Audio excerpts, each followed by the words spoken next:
हरि ओम। श्रीमन्महागणाधिपतये नमः। श्रीराम शरणं मम। श्रीगुरवे नमः। श्रीसरस्वत्यै नमः। श्रीमातृपितृचरणकमलेभ्यो नमः।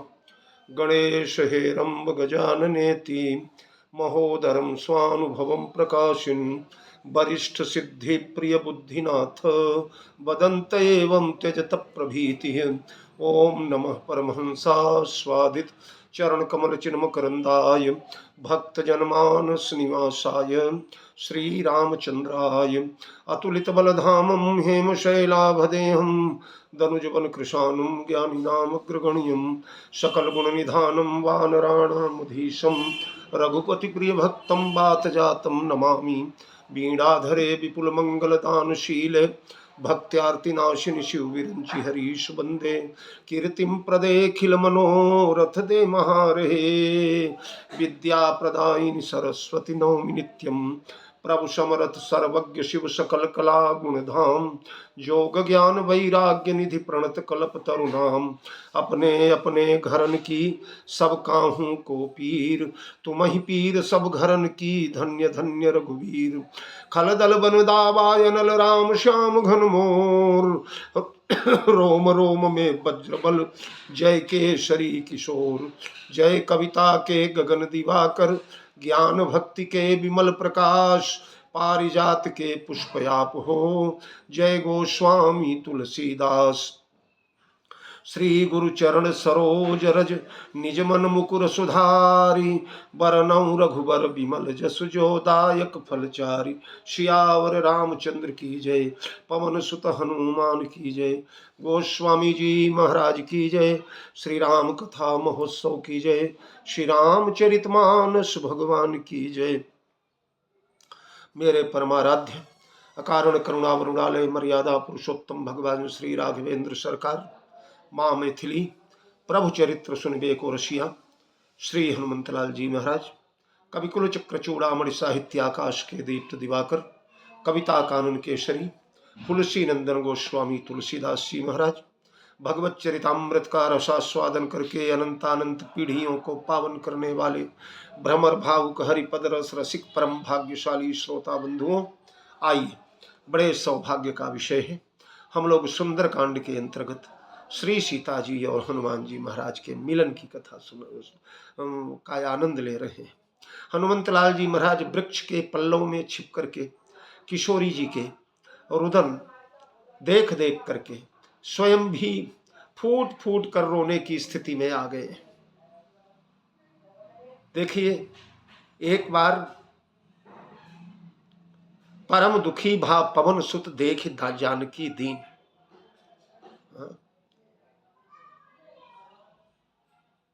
निज पद कमल दिए मन राम पद कमल लीन परम दुखी भा पवन सुत देख जानकी दीन। एक बार हनुमान जी महाराज परम दुखी हुए और दूसरी बार तो दुख की पराकाष्ठा हो गई। किशोरी जी जब अग्नि की याचना करने लगी, शरीर को एक क्षण भी रखना नहीं चाहती।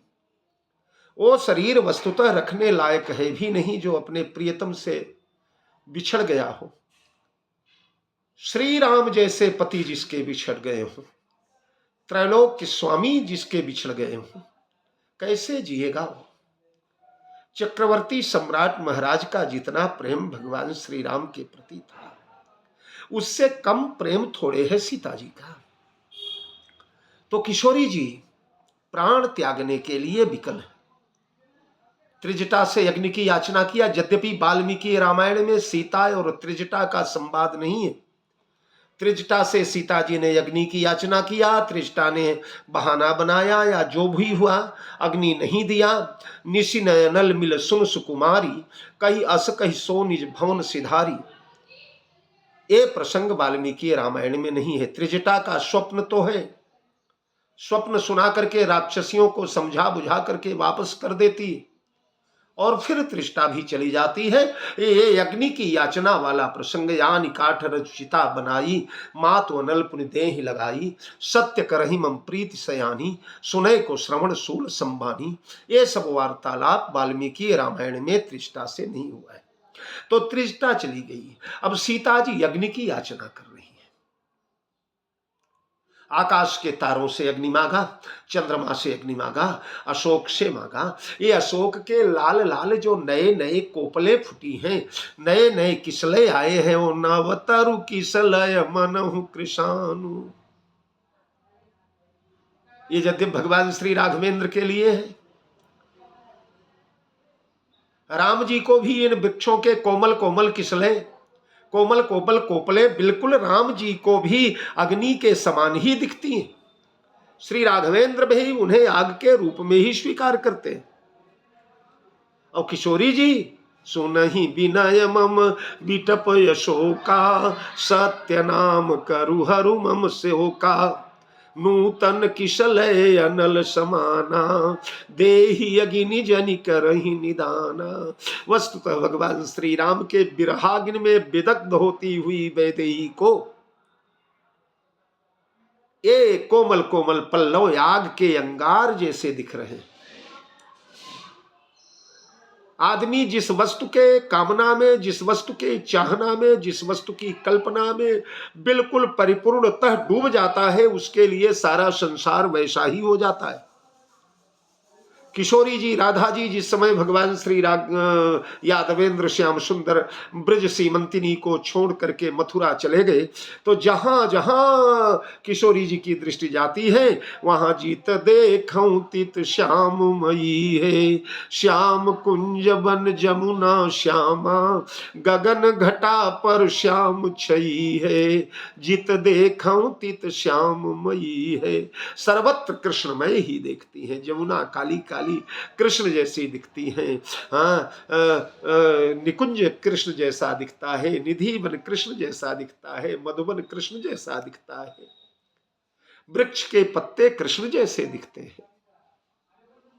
उसी प्रकार सीता जी जब अग्नि प्राप्त करने के लिए विकल हुई, तो भगवान के विरहानल में सब कुछ अनल जैसा ही दिखता है।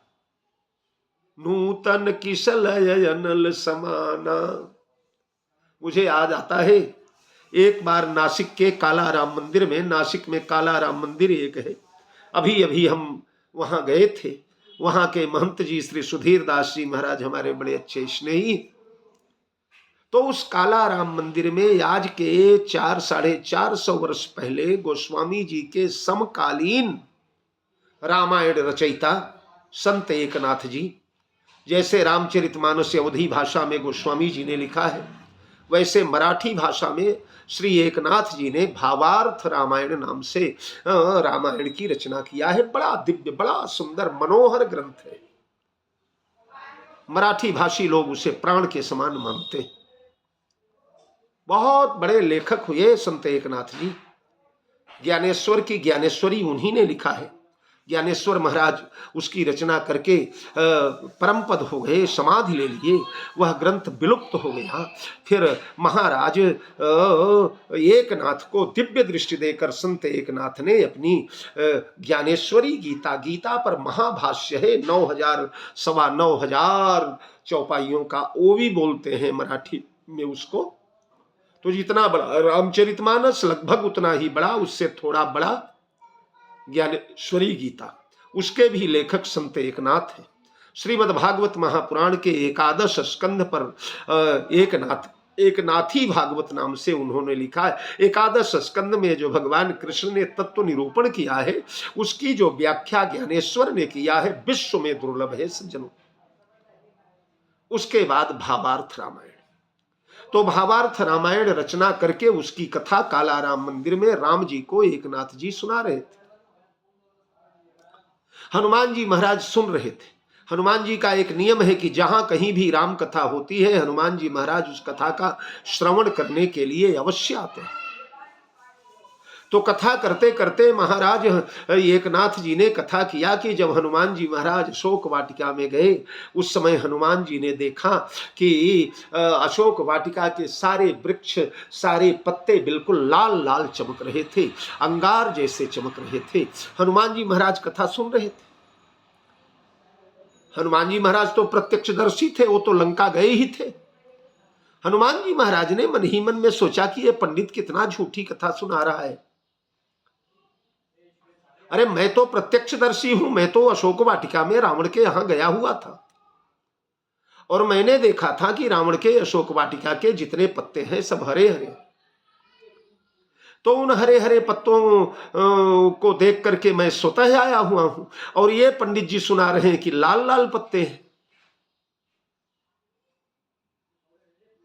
अग्नि के समान चमक रहे हैं। रात्रि के समय सायंकाल भगवान की सेवा करने राम जी की हनुमान जी गए। चरण दबाते दबाते हनुमान जी ने कहा, महाराज अब मैं कथा नहीं सुनूंगा। राम जी ने कहा, अरे हनुमान, कथा तो तुम्हारा जीवन है, कथा मात्रैक जीवनम, कथा के लिए ही तो तुम धरती पर रुके हुए हो, तुम मेरे साथ नहीं गए परम धाम। तुम्हारा तो संकल्प है, यत्र यत्र रघुनाथ कीर्तनम तत्र तत्र कृतमस्तकांजलिम बाष्पवारी परिपूर्ण लोचनम मारुतिम नमत राक्षसांतकम। तो तुम्हें तो कथा बड़ी प्रिय है, अब कथा क्यों नहीं सुनोगे? बोले महाराज ये कलयुग के जितने पंडित हैं सब कथा झूठ बोल सुनाते हैं। बोले क्या झूठ सुनाते हैं? बोले मैं नासिक के कालाराम मंदिर में एक एकनाथ नाम के संत कथा सुना रहे थे, मैं श्रद्धा बस उनकी कथा सुन रहा था और महाराज वो पंडित तो झूठ कथा सुना रहा था। बोले क्या? बोले वो पंडित सुना रहा था कि जितने अशोक वाटिका के मैंने पत्ते देखे सब लाल लाल पत्ते थे, अग्नि के अंगार जैसे चमक रहे थे, लाल लाल बिल्कुल रक्ताभ पत्ते भरे हुए थे। पर मैंने तो देखा कि श्याम पत्ते थे, हरे हरे पत्ते थे।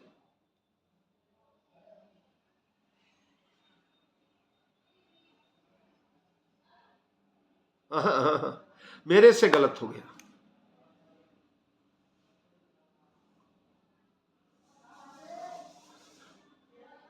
वो बोल रहा था पंडित कि हरे हरे पत्ते थे। हनुमान जी ने ऐसा कहा राम जी से कि महाराज वो एकनाथ जी बोल रहे थे कि पत्ते हरे हरे थे, पर मैंने तो देखा था लाल लाल पत्ते थे, रक्तवर्ण के पत्ते थे। तो मैं स्वयं प्रत्यक्षदर्शी हूं, मैंने जब लाल लाल पत्ते देखा तो वह पंडित हरे हरे पत्ते बोल करके झूठी कथा सुना रहा था। राम जी ने कहा ऐसा करो, तुम तो एक दिन के लिए गए थे, घंटे 2 घंटे के लिए अशोक वाटिका में रुके थे, जिन्होंने 14 महीने बिताया है उनको बुला करके पूछ लेते हैं। सीता जी बुलाई गई। राम जी ने सीता से कहा, सीता तुम्हारे लाडले हनुमान बोल रहे हैं कि जब अशोक वाटिका में गए तो वहां के पत्ते लाल लाल थे। सीता ने कहा, नहीं महाराज गलत बोल रहे हैं हनुमान, लाल लाल नहीं, सब सांवले सांवले पत्ते थे, बिल्कुल श्याम वर्ण के पत्तों से अशोक वाटिका भरी थी। हनुमान जी ने कहा, नहीं माता लाल पत्ते थे। माता ने कहा, सांवले सांवले पत्ते थे। राम जी हंसे। राम जी ने कहा, हनुमान तुम भी सही हो, सीता भी सही है और एकनाथ भी सही है। हनुमान जी ने कहा, कैसे?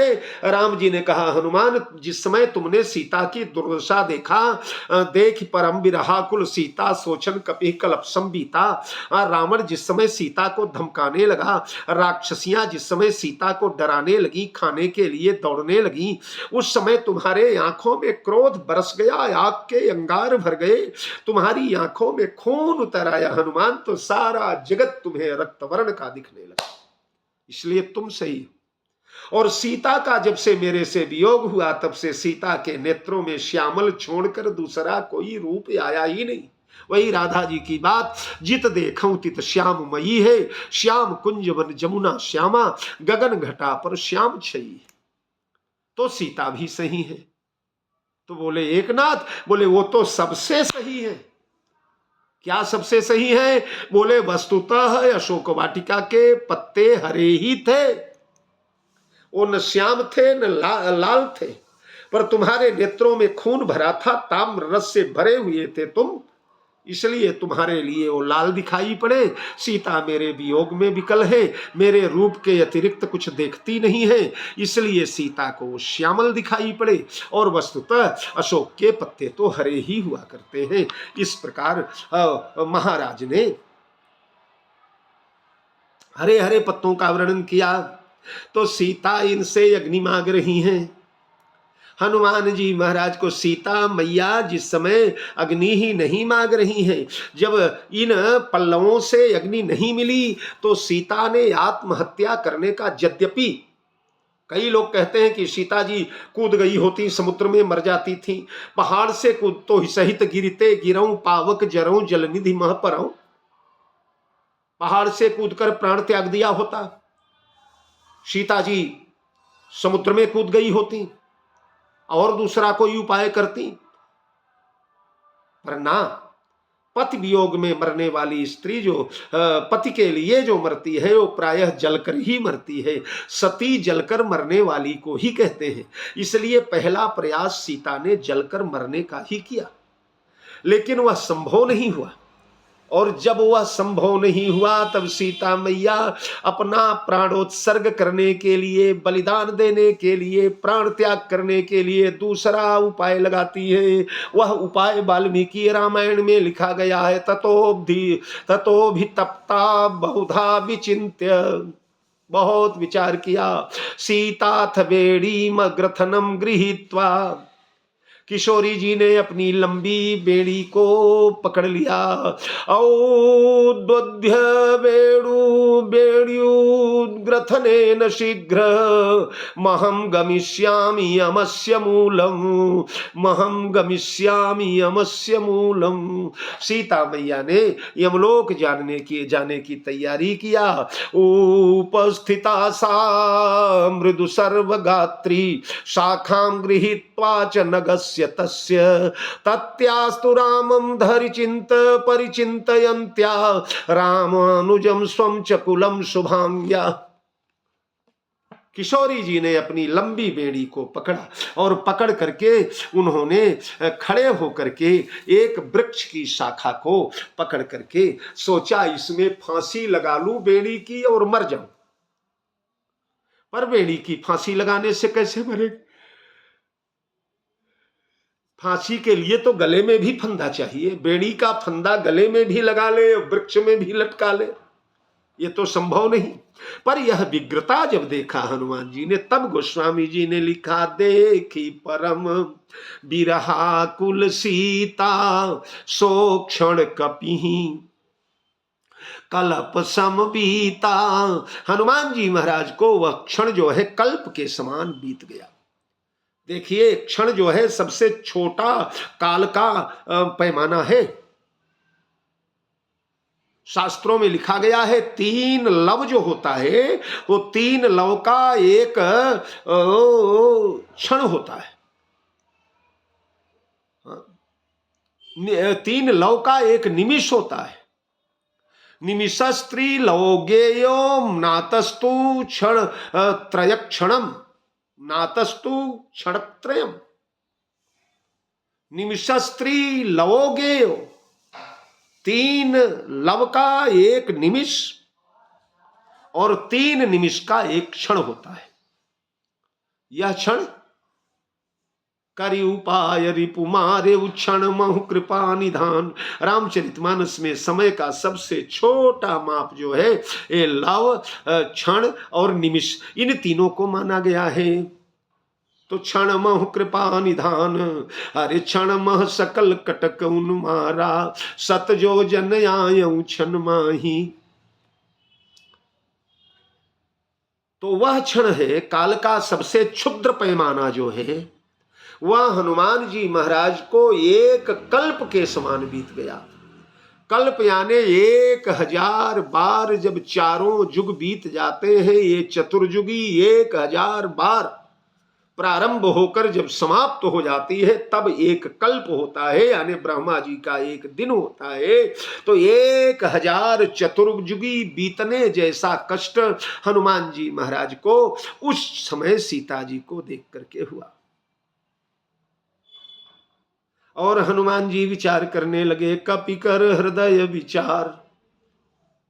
रावण आया था तो भी विचार किया था, तरु पल्लव महु रहा लुकाई, अरे करई विचार करऊं का भाई। तो उस समय ये विचार किया था कि मेरा बाहर रहना उचित नहीं है, अगर बाहर रहूंगा इन राक्षसों के दृष्टि पथ में आ जाऊंगा, ये मुझे सताएंगे चिढ़ाएंगे, क्योंकि नर कपि भालु आहार हमारा, हम तो इनके जलपान के समान हैं, और जब मुझे खाने के लिए राक्षस दौड़ेंगे मैं भी अपना बल पराक्रम दिखा दूंगा, युद्ध प्रारंभ हो जाएगा, सीता जी को समाचार नहीं दे पाऊंगा, मुद्रिका नहीं दे पाऊंगा। ये विचार उस समय किया। अब इस समय विचार कर रहे हैं हनुमान जी कि अब ये मृत्यु के बिल्कुल नजदीक जाना चाहती है, और जो वस्तुतः मरने के लिए ही तैयार हो गया, उसके मरने के अनेक रास्ते हो सकते हैं। देखिए, रोका तो उसे जा सकता है जो मृत्यु से डरता हो, मृत्यु से भयभीत हो रहा हो, उसे रोका जा सकता है। लेकिन जिसे मृत्यु का आलिंगन करना है, उसे कौन कैसे रोकेगा? ये तो प्राणों को चढ़ा करके ब्रह्मरंध्र में भी प्राण छोड़ सकती है। इसलिए अगर अब विलंब किया तो उचित नहीं होगा। और सीता जी वृक्ष के पालवों से, वृक्ष के सुंदर सुंदर कोपलों से अग्नि मांग रही हैं।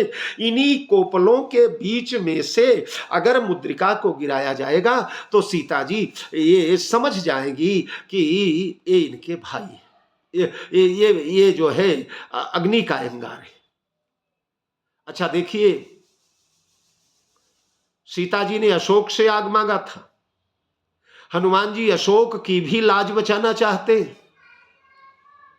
जैसे सीता जी ने हनुमान जी को भाई कहा आगे, वैसे अशोक भी हनुमान जी का भाई है, और स्वगत ढंग से मानो हनुमान ने भाई कहा भी है उसको।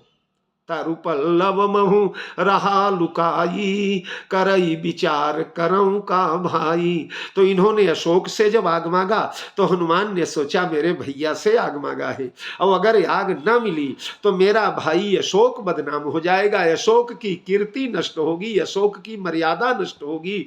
इसलिए अशोक की लाज, ये मुद्रिका तो बाद में भी दी जा सकती है, लेकिन जब अशोक से मांगा उस समय अगर दिया जाएगा तो अशोक के प्रति सीता का आदर बढ़ जाएगा।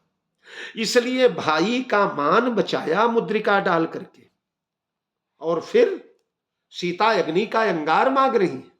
हनुमान जी ने सोचा ये मुद्रिका अगर जाएगी तो बिल्कुल अग्नि के अंगार का ही काम करेगी देखने में। क्यों? बोले अग्नि, इस मुद्रिका में स्वर्ण लगा है, बिल्कुल सुंदर सुव्यवस्थित पवित्र स्वर्ण लगा हुआ है, उसमें माणिक्य लगा हुआ है। स्वर्ण के मुद्रिका में अगर माणिक्य लग जाता है तो उस माणिक्य की चमक बिल्कुल अग्नि जैसी हो जाती है। सोने की आभा पाकर के वह माणिक्य अग्नि के अंगार जैसे चमक उठता है। तो अगर यह माणिक्य युक्त मुद्रिका जाएगी, मणि युक्त मुद्रिका जाएगी, तो किशोरी जी से बिल्कुल अग्नि समझ लेंगी।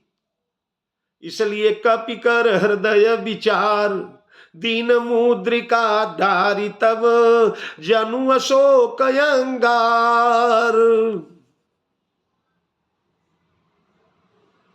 बिल्कुल अशोक अंगार जैसा दिखा। हरसी उठी, हर्षित होकर खड़ी हो गई, उठ कर गए। बिल्कुल सामने गोद में अगर गिरी होती तो उठ करके पकड़ना नहीं दिखते, सीता जी से 1-2 फुट की दूर पर थी। सीता जहां थी वहां वेदिका थी, वेदिका के ऊपर प्रस्तर खंड सुंदर सुंदर कीमती पत्थर लगाए थे। उसमें अगर पड़ती वह मुद्रिका तो हनुमान जी को डर था कि यह माणिक्य कहीं फूट न जाए, इसलिए वहीं बगल में घास थी, उसी घास के ऊपर मुद्रिका पड़ी है। दीन हर्षि उठ कर गए, सीता जी उठी है हर्षित होकर, बिल्कुल हरी हरी घास के अंदर आग के अंगार जैसी ही चमक रही है मुद्रिका, और उठ कर गए, उठी है, उठ करके चली नहीं है। धाई उठी पुन कर गए ऐसा नहीं लिखा, हर्षि उठी। दीन हरसी उठ कर गए, उठी है, नजदीक ही है, इसलिए पकड़ करके उठा लिया, जाना नहीं पड़ा कहीं। इसका मतलब पास में ही थी पर गोद में नहीं गिरी थी। उठ कर गए और हाथ में लेने के बाद तब लगी सियरे हाथ। हाथ लिया तो हाथ में वह मुद्रिका जलना चाहिए। हाँ? लगी तब लगी सियरे हाथ, यह आग कैसी है नाथ। चंद्रिका में रामचंद्रिका में केशवनाथ कहते, केशव जी कहते हैं, तब लगी सियरे हाथ, यह आग कैसी है नाथ। अरे तब ये आग कैसी है स्वामी, ये तो गर्म ही नहीं लग रही है, ये तो ठंडी ठंडी लग रही है, ये आग है कि नहीं है। दीन हरसी उठ कर गए, और जब ठंडी ठंडी लगी तब देखी मुद्रिका मनोहर, राम नाम अंकित यति सुंदर। जब ठंडी लगी तब देखा उसको। क्यों? आग गर्म होती है, अंगार गर्म होता है, हाथ झुलस जाना चाहिए था, पर ठंडा ठंडा लगा इसलिए तब देखी मुद्रिका। मुद्रिका दिखाई पड़ी। कैसी मुद्रिका? बोले मनोहर। ये मुद्रिका मनोहर है, राम की मुद्रिका है ना। अब मनोहर क्यों है? इसलिए कि इसमें राम नाम लिखा हुआ है, और राम में जो राय और म दोनों नाम है ना, दोनों अक्षर है ना, ये क्या है? बोले आखर मधुर मनोहर दो, बरन बिलोचन जन जिय जो। ये राय और म ये दोनों अक्षर परम मनोहर है, ये मन को हरण करते हैं। वो बड़े अभागे लोग हैं जिनका मन राम नाम ने नहीं हरा, राम नाम से जिनके मन का हरण नहीं हुआ, वो बड़े दुर्भाग्यशाली लोग हैं। तो तब देखी मुद्रिका मनोहर, राम नाम अंकित यति सुंदर। वैसे भी हमारे भगवान की सब चीजें सुंदर ही हैं। उनकी मुद्रिका मनोहर है, उनका पीतांबर मनोहर है, उनका रूप मनोहर है। बंधु मनोहर सोहई संगा, जात नचावत चपल तुरंगा। उनका नगर मनोहर है, उनका गुणगान मनोहर है, उनका चरित्र मनोहर है, उनका जीवन मनोहर है, उनका रूप मनोहर है। तो तब देखी मुद्रिका मनोहर, राम नाम अंकित यति सुंदर। अरे चकित चितम मुदरी पहचानी, हर्ष विषाद हृदय अकुलानी। कई विद्वान कहते हैं जब तब देखी मुद्रिका मनोहर, तो मुद्रिका स्त्रीलिंग है, इसलिए मुद्रिका को मनोहर नहीं मनोहर ही लिखना चाहिए। और राम नाम अंकित यति सुंदर नहीं सुंदर ही लिखना चाहिए, क्योंकि मुद्रिका है ना। तो मुद्रिका के लिए पुलिंग संबोधन क्यों दिया गोस्वामी जी ने? स्त्रीलिंग का संबोधन देना चाहिए। पर बड़ी राज है, बड़ी रहस्य की बातें हैं, यही तो राम कथा का आनंद है। केशवदास जी रामचंद्रिका में लिखते हैं, बार बार जब तुलसी जब सीता जी मुद्रिका से पूछती हैं कि अरे अरे मुद्रिका, श्रीपुर में बन में तजी तुहू रही न साथ। श्रीपुर, श्री माने लक्ष्मी, राज लक्ष्मी ने पुर यानी अयोध्या में राम को छोड़ दिया। राज लक्ष्मी अयोध्या में रह गई, राम को अकेले वन में आने दिया।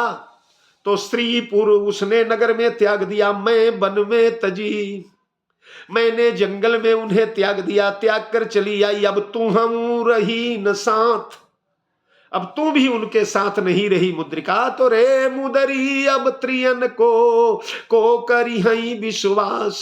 सीता जी कहते हैं, अरे अभागिनी मुद्रिके, अब स्त्री जाति का भरोसा कौन करेगा रे? स्त्रियों का विश्वास कौन करेगा? एक स्त्री लक्ष्मी उन्होंने अयोध्या में त्यागा, एक स्त्री मैंने वन में त्यागा, एक स्त्री तू इस विषम विपत्ति में भगवान को त्याग कर।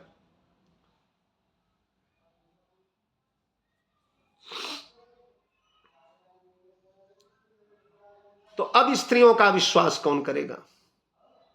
तो ये मुद्रिका है, इसलिए मनोहरी लिखना चाहिए, सुंदरी लिखना चाहिए।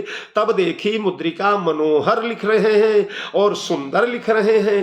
तो केशव दास जी कहते हैं, जब बार बार मुद्रिका से सीता पूछती है कि बोल बोल मुद्रिके, तू बोलती क्यों नहीं, तब हनुमान जी कहते हैं, सीता तुम इससे क्यों पूछती हो? अरे तुम पूछती कहीं मुद्रिके, मौन होती यही नाम। तुम मुद्रिका कह रही हो इसलिए ये मौन है, नहीं बता रही है। क्यों?